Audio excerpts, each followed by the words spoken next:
Hi అండి. అందరికీ నమస్కారం. గరుడ పురాణం అండి. వృత్తు వాషణ్యమైన వానికి వాని కుటుంబ సభ్యులెవరెవరైనా పవిత్ర తీర్థానికి, పుణ్యక్షేత్రాలకో తీసుకువెళ్ళగలిగితే వారి ప్రాణం అక్కడ పోతే వారికి ముక్తి లభిస్తుంది. ఒకవేళ మార్గమధ్యంలో అతడు ఆమె మరణించిన ఆ వ్యక్తికి ముక్తి లభిస్తుంది. అతని కుటుంబ సభ్యులు ఆ ప్రయత్నంలో ఎన్ని చోట్ల ఆగుతారో అన్ని యజ్ఞాలు చేసిన ఫలము లభిస్తుంది.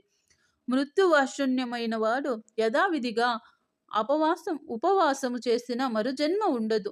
ఇక మృత్యువుకి దహనానికి మధ్య మనుష్య కర్తవ్యాలను వ్యక్తి మరణించినట్లు తెలియగానే వాని పుత్రులు, బంధువులు ఆ మృతదేహానికి శుద్ధ జలముతో స్నానం చేయించి కొత్త బట్టలు కట్టాలి. తరువాత దానికి చందనాది సుగంధిత పదార్థాలను పుయ్యాలి.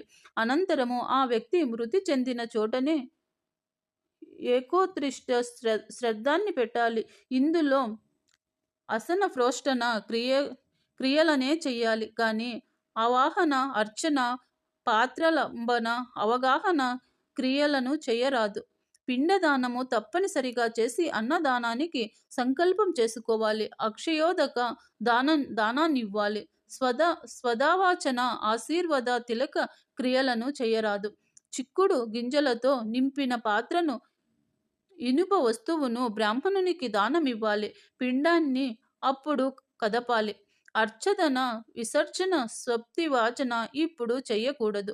మరణ స్థానం ద్వారా అరుగు విశ్రమ స్థానం, కష్టచయనం, అస్త సంచయనం స్థానం ఈ 6 పిండ దానానికి పరిగణించే స్థానాలు.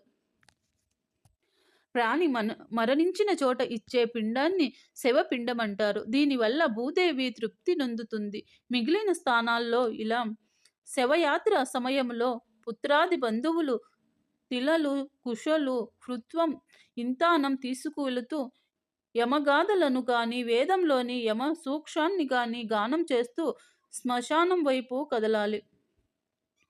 ఇలాంటిదే యమగాథలంటే ఓం అపేతితి ఇత్యాదిగా యజుర్వేదం ఆ 35లో ఉన్న మంత్రాలను యమ సూక్తమంటారు. శవాన్ని తీసుకెళుతూ మార్గంలో ఇందాక చెప్పినటివే 2 శ్రాద్ధాలు పెట్టాలి.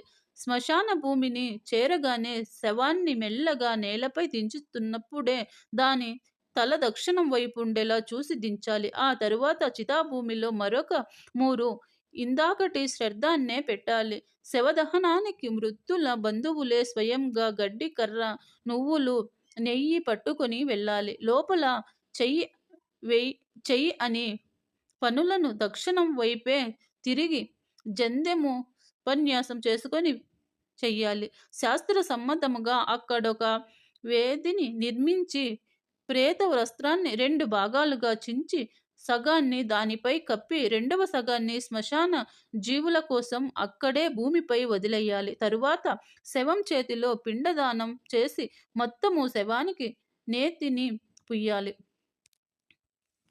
హిందూ దాన విధి: మృత స్థానాదులలో పెట్టబడిన 5 పిండాల వల్ల శవానికి అగ్ని దాహోగ్యత లభిస్తుంది. రుద్రభూమిలోనే స్వచ్ఛమైన భూమిలో వేదిని చీల్చి దానిని మర్జన ఉపలేపనల ద్వారా శుద్ధి చేసి అప్పుడందులో యథావిధిగా అగ్నిని స్థాపించాలి. అక్షతాదులతో, క్రవ్యాది నామాలతో అగ్నిదేవుని పూజించి పాపాత్ముని ఇంటి నుండి అగ్నిని తేరాదు.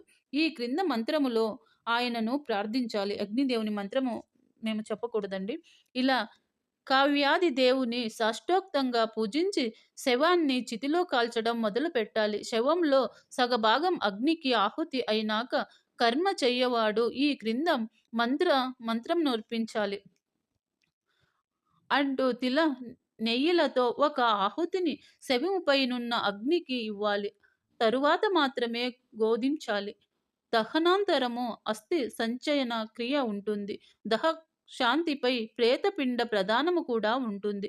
తరువాత అక్కడికి వెళ్ళిన వారంతా చితికి ప్రదక్షిణ చేసి సూక్తం చదువుతూ జలాశయానికి వెళ్ళాలి. అక్కడ తమ వస్త్రాలను జాడించి పిడిచి తమ స్నానానంతరము వాటినే మరలా కట్టుకొని చనిపోయిన వ్యక్తిని ధ్యానించిన జలదానం చేస్తామని ప్రతిజ్ఞ చెయ్యాలి. ఆ వ్యక్తి తేజో రూపంలో వచ్చి అక్కడ ప్రేత రూపమే ఆజ్ఞ ఇవ్వడము జరిగిందని భావించుకొని మరల జలాశయానికి మౌనముగా ఏక వస్త్రాలై జిందేమున్న పశనం చేసి పిలక ముడిని విప్పి స్నానం చెయ్యాలి. బంధువులంతా దక్షిణం వైపు తిరిగి అపశోభదచదనం అనే యుజర్వేద మంత్రాన్ని ఆచరిస్తూ ఈ స్నానాన్ని చెయ్యాలి. పిలకల ముడి వేసుకుని సామాన్య కుసన దక్షిణాగ్రంగా పెట్టి చేత పట్టుకుని దోసిట్లో తిలమూక్తి జలాన్ని పితృతీర్థానికి దక్షిణ దిశలో నొక మూరు మాళ్ళు లేదా 10 మార్లు నేలపై కానీ రాతిపై కానీ దోషిళ్లతో పోయాలి. ఆ తీలాంజలు ఇస్తున్నప్పుడిలా అనాలి. శ్లోకం ఉందండి ఇక్కడ. బయటికి వచ్చి పొడి బట్టలు కట్టుకొని స్నానం చేసిన వస్త్రాన్ని తడిపి పవిత్రమైన నేలపై ఆరవేయాలి. తాము కూడా పవిత్ర భూమిపై కూర్చోవాలి. వారిలో అనగా ఆ శ్మశానానికి వచ్చిన వారిలో ఎల్ల వృద్ధుడు కాని పురాణజ్ఞుడు కాని మిగతా వాతావరికి ఇలా చెప్పి ఓదార్చాలి. అసలు మన మానవ శరీరమే అంత. అరటి చెట్టులా ఎంత ఏపుగా పెరిగినా కూలిపోక తప్పదు. బుడగలాగా ఒక క్షణం ఉంటుంది, మరుక్షణమే చితికిపోతుంది. ఇందులో శాశ్వతాన్ని జీవసరాన్ని వెతకడము దొరకయని భ్రమించడము మహామూర్ఖులు చేసే పని. నేల, నీరు, నిప్పు, నింగి, గాలి అనే ఈ పంచతత్వాలనే నిర్మింపబడిన ఈ శరీరము తన కర్మానుసారము జీవించి మరల అవే తత్వాలలో కలిసిపోతుంది. దానికోసము కన్నీరెందుకు కార్చాలి? రోదన లేని ధ్వనించాలి. నేల, సముద్రము, దేవలోకాల వంటి మహా విషయాలే మిగలవు. వాటి కాలం రాగానే అవి భస్మమైపోతాయి. అలాంటిది నీటి మీద నురగలాంటి మనుషులుగా ఎంత మనం బతుకనగా నెంత. ఈ మాటలు విని తాత్కాలికంగా ఊరట చెంది అంతా ఇండ్లకు మళ్ళాలి. తమ ఇంటి ద్వారం వద్ద వేపాకులను నమలి అచమనం చేసి అగ్ని, జలం, పేడ, దూర పగటము, ఎద్దు, మున్నగు మంగళిక వస్తువులను చేతిలోను రాతిని కాలితోనూ స్పర్శించి మెల్లగా ఇంటిలోనికి వెళ్ళాలి. విద్యాసంసులైన వారు తమ అగ్నిహోత్రులైన పరిజనులు మరణిస్తే వారి దహన సంస్కారాన్ని క్షౌత్రగ్నితోనే యథావిధిగా చేయాలి. 2 ఏళ్ల లోపు వయసున్న పిల్లలు మృతి చెందితే వారిని శ్మశాన భూమిలోనే గొయ్యి తవ్వి పాతిపెట్టాలి. ఇంకేమి వినగోరేదవు వైనతేయ? హే భగవద్ధారా, అసమాన ఆకస్మిక మృత్యుల విషయములో అపకర కర్మనెలా చెయ్యాలి? ఎముకలే దొరకని వారికి సంస్కారం ఎలా కుదురుతుంది? నారాయణ బలి అని పేరు గల సంస్కారం ద్వారా కుదురుతుంది. ఇదొక శుద్ధి కర్మ. గరుడ దీనికి చేస్తే అప్పుడు ఆ ప్రేతానికి అపక కర్మలకు అర్హత కలుగుతుంది. నారాయణ బలి అనేది శుద్ధీకరణము తీర్థాలలో చెయ్యాలి. బ్రాహ్మణుల ద్వారా శ్రీకృష్ణదేవుని సమక్షంలో ఇది జరగాలి. పురాణ వేదాజ్ఞాతమైన బ్రాహ్మణుని చేత తొలి తర్పణమిప్పించాలి. అన్ని ప్రకారణాల ఔషధాలను, అక్షతలను నీటిలో కలిపి పురుష సూక్ష్మాన్ని గాని వైష్ణవ సూక్ష్మాన్ని గాని ఉచ్చరిస్తూ విష్ణువును ఉద్దేశించి ఆ నీటిలో తర్పణాలివ్వాలి. తరువాత దక్షిణం వైపు తిరిగి విష్ణువుని ప్రేతాన్ని ఇలా స్మరించాలి. వారసులు మనసును అదుపులో నంచుకొని శుచిత్ముతులై అక్కడే శక్తి పూర్వకంగా 11 శ్రద్ధలను పెట్టాలి. తరువాత మిక్కిలి జాగరూకతలతో 2 రకాల దానాలు ఇవ్వాలి. మొదటి రకము నీరు, అక్షంతలు, యవలు, గోధుమలు, నువ్వులు, గోధుమలు, కంకణము కాగా రెండవది శుభకరమైన హానిశన్యం అందముగా తయారు చేయించబడిన బంగారు ఉంగరము, గొడుగు, పొగ. తరువాత పాలు, తేనెలను కలిపిన అన్ని రకాల అన్నాలను పెట్టాలి.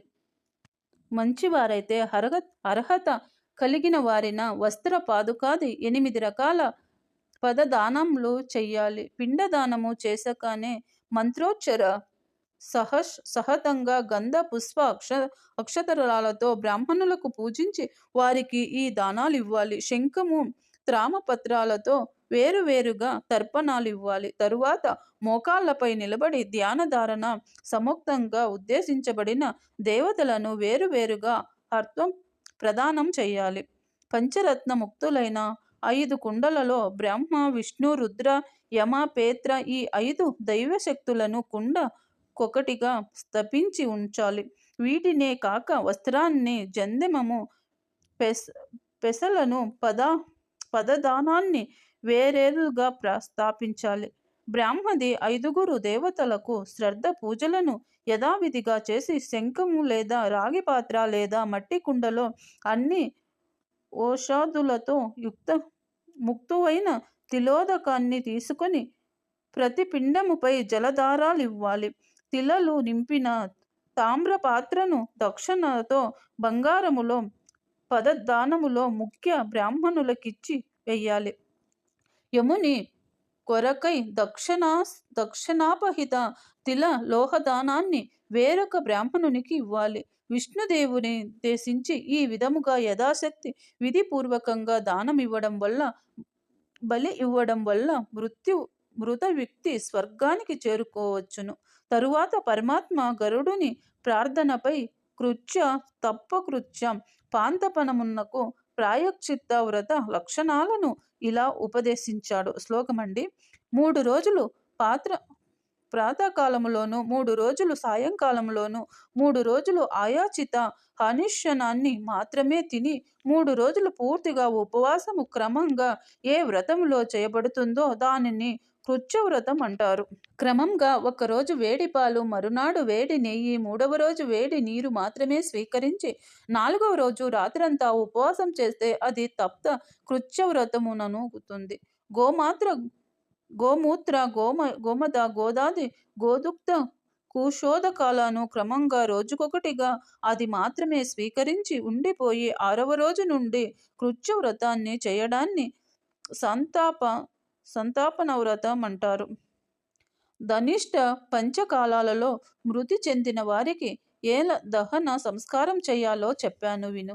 ధనిష్ట నుండి రేవతి దాకా గల 5 నక్షత్రాల కాలాన్ని పంచక కాలం అంటారు. ఇది దోషపూర్ణమైన అశుభ కాలముగా భావించబడుతుంది. ఈ కాలములో మరణించిన వారికి అలాగే ఉంచేసి ఈ కాలం దాటిన తరువాతనే దహనం చేయాలి. మృతుల సద్గతికై తిలగో సువర్ణం వృత్త దానాలు చేయాలి. బ్రాహ్మణులకు అదనముగా భోజనాలను పెట్టి వస్త్ర, పాదుక, ఛత్ర, స్వర్ణ ముద్రములను దానం చేయాలి. దక్షిణాలను కూడా ఇవ్వాలి. వారు మనం పూర్వకంగా కర్మకాండను చేయిస్తే ఈ చెడు కాలంలో పోయిన వారి పాపాలు నశించి ఉత్తమ గతులు లభించే అవకాశం ఉంటుంది. అసన్య మృత్యు ప్రయశ్చిత్తాలు, దశవిధి దానాల్లో మృత్యు అనంతర కర్మలు, 6 పిండదానాలు, దహన సంస్కారము, ముందు వెనక అస్థి సంచయనము, అనంతరము గృహములో కర్మలు, దురమృత్యుగతి, నారాయణ బలి, పుత్తుల దహ విధి, పంచక మృత్యుకృత్యులు ఇంతటిలో సమాప్తం.